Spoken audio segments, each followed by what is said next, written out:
Beberapa teman bertanya tentang jenis hewan betina yang mana sedang mengandung atau hamil yang di dalam perutnya ada anaknya. Apakah hewan betina yang sedang mengandung dan hamil ini juga sah untuk dijadikan hewan sembelihan? Jawabannya sudah kami sampaikan dalam program kami pembacaan kitab Kifayatul Akhyar Bab Udhiyah. Jadi silahkan menyimak.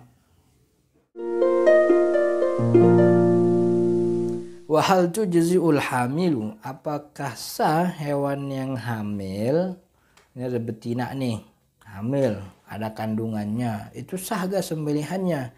Fihi khilaf, di dalam masalah ini ada perbedaan ulama. Qala Ibnu Rif'ati, Imam Ibnu Rif'ah mengatakan al-masyhur, pendapat yang populer gitu, yang masyhur di kalangan para ashab ulama-ulama Asy-Syafi'i. Ini kata Imam Ibnu Rif'ah nih, annaha tujzi'u, bahwasanya betina, hewan betina yang sedang hamil itu sembelihannya tetap sah.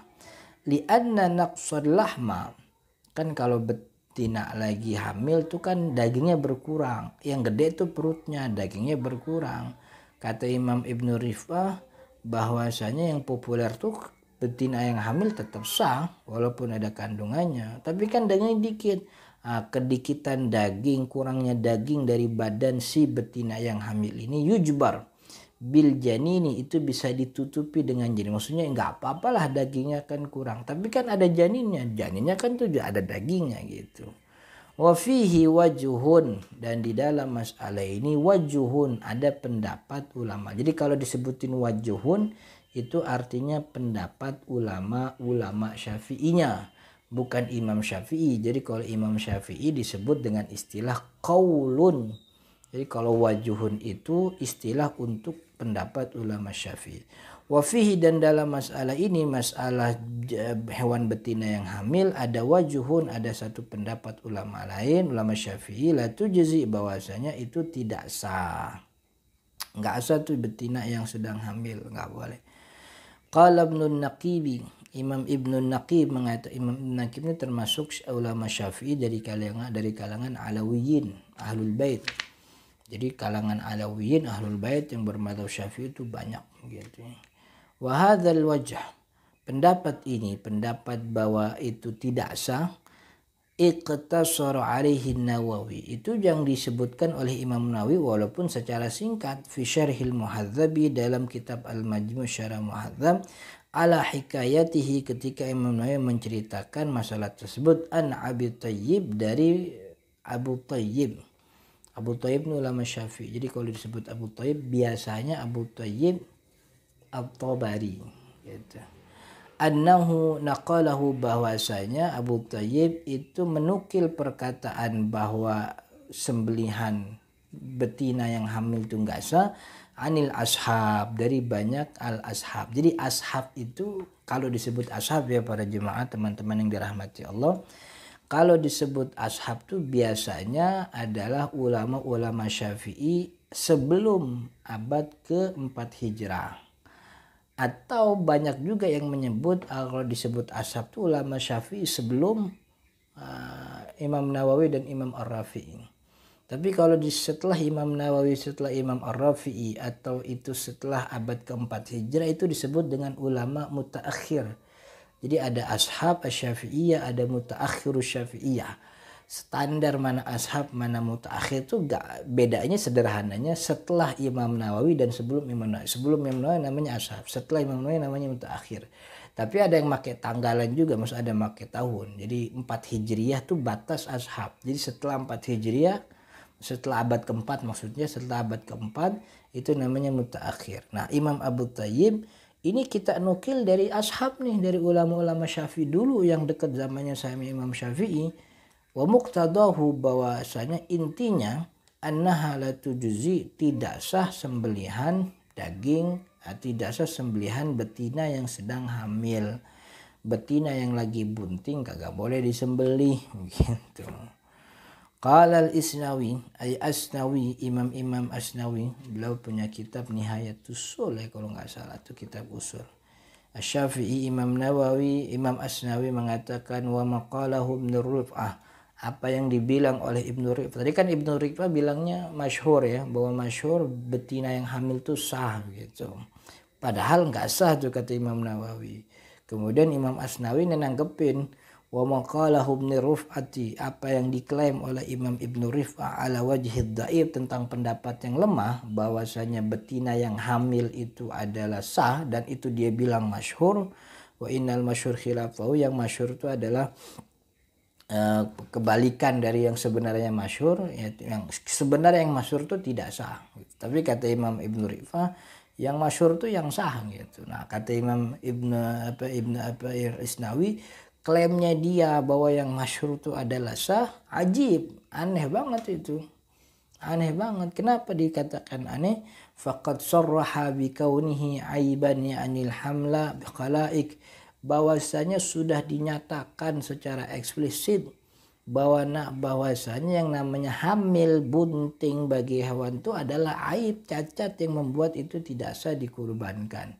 Dan yang menyaksikan bahwa kandungan hamil bunting itu adalah aib khalaik, banyak orang, manusianya banyak, ulama aja banyak. Siapa aja? Minhum, di antara mereka al-mutawalli an-Naisaburi ini, wa jazama bihi, dan begitu juga dipatenkan, ditekankan Syekhul Ashabi, gurunya para ulama ashab. Gitu. Jadi gurunya, syekhnya, pentolannya para ulama-ulama ashab Asy-Syafi'iyah. Jadi sebelum namanya seperti Syekh Abu Hamid Al-Ghazali, Abu Imam Al-Ghazali, wal Umrani, wan Nawawi, begitu juga Imam Nawawi fi Syarhil Muhadzabi, dalam kitabnya Syarah Muhadzab, naklan, yang beliau nukil anil ashabi, dari ulama-ulama Asy-Syafi'i gitu.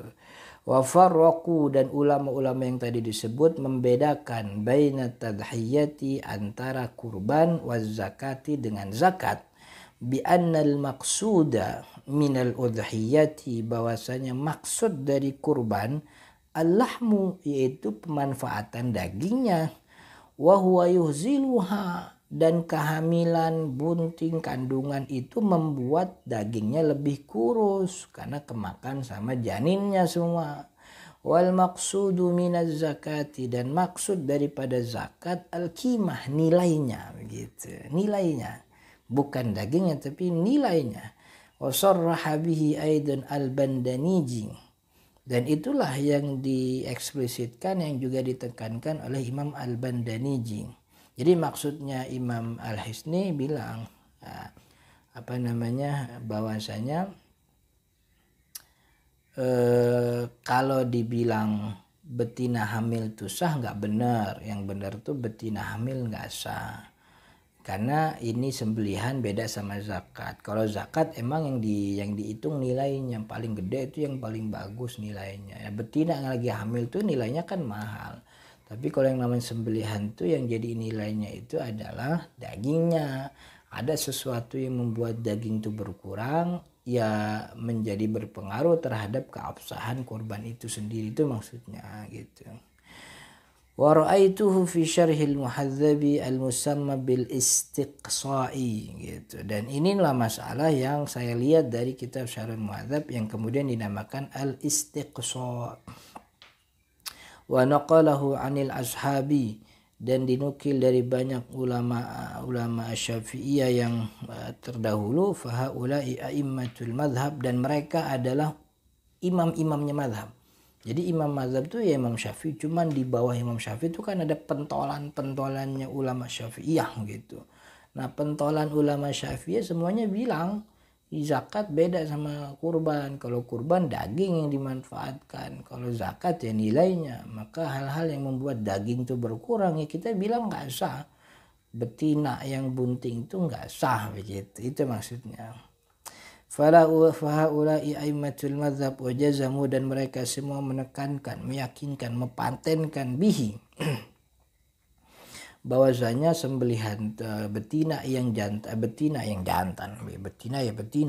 betina yang sedang hamil itu tidak sah.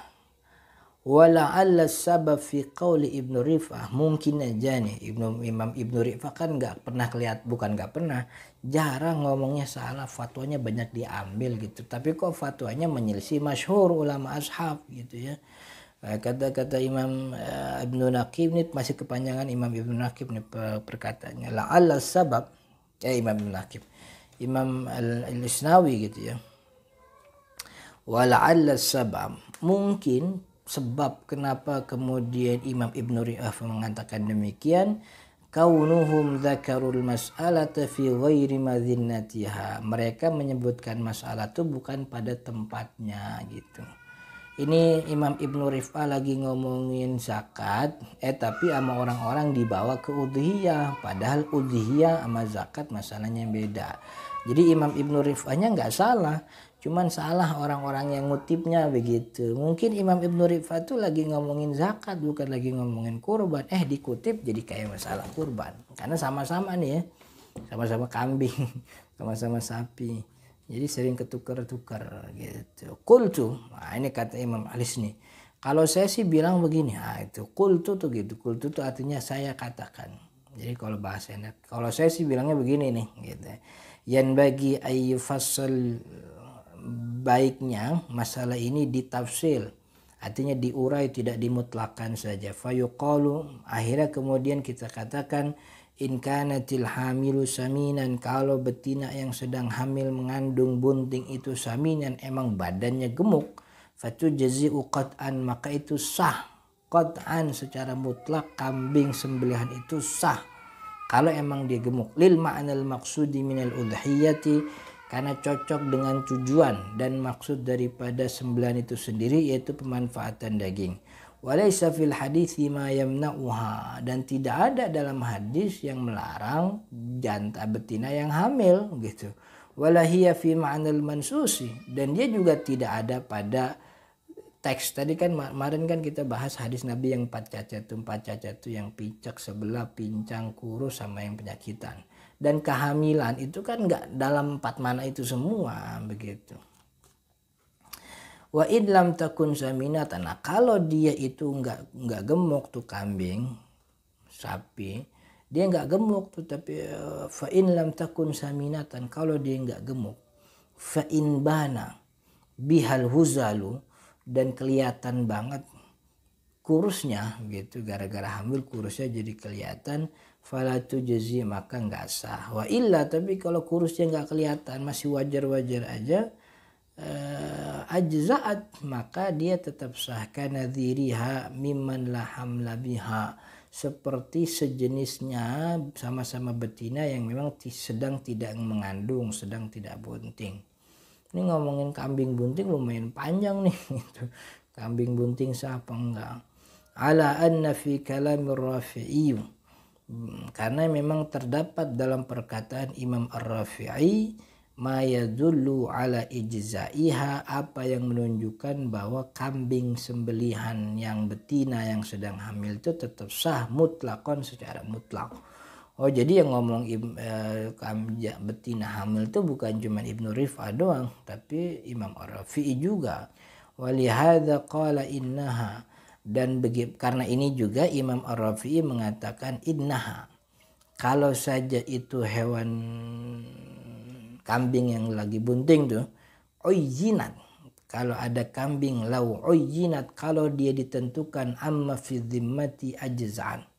Jadi lau uyyinat itu maksudnya kambing yang dinadarkan. Jadi dia punya kambing nih gitu, lebaran masih puasa lah, kata masih Ramadan, dia bilang, nih kambing yang ini nih nanti lebaran haji buat saya sembelih. Nah, itu kan sudah ditakyin tuh. Itu kalau kata ulama Syafi'i, pengucapan tersebut tuh sudah menjadi nazar, maka kambing yang ditunjuk itu hukumnya menjadi wajib disembelih. Sudah ditentukan nih kambingnya nih gitu. Ternyata pas datang hari H dia hamil, maka itu ajza'at, dia tetap sah. Tsumma qala fi asna'i kalamihi, kemudian Imam Ar-Rafi'i mengatakan dalam perkataannya, maksudnya dari terusannya itu, Walihada law abad, kalau seandainya kambing yang sudah ditentukan sebelumnya ini abad, terlihat cacatnya, nyata kelihatan cacatnya, adat ilal milkihi, dia balik lagi ke pemilikannya, jadi balik lagi ke punyanya tapi nggak jadi disembelih. Wa huwa yaqtadi, perkataan Imam Ar-Rafi'i ini mengandung makna annal hamla, bahwasanya hamil bunting mengandung laisa bi'aibin, bukanlah cacat, huna bukan cacat dalam masalah ini, li'annal ma'iba la yajuzu ta'yinuhu, karena yang namanya aib, hewan yang punya aib, la yajuzu ta'yinuhu, tidak boleh dipilih, ditentukan, dinazarkan untuk sembelihan, amma fi dhimmah, yang jadi ta'yinuh amma fi dhimmah itu maksudnya ditentukan untuk sembelih di sebelum hari sembelihan. Wa ma dzakarahu ar-Rafi'i, apa yang disebutkan oleh Imam Ar-Rafi'i fil bai'i, dalam masalah jual beli, min annal hamla, bahwasanya yang namanya kehamilan, kandungan buntingnya hewan itu, yunkisul lahmaha, itu adalah mengurangi lahamnya, mengurangi dagingnya, tariqatan itu cuma satu jalur doang. Wallahu a'lam. Wallahu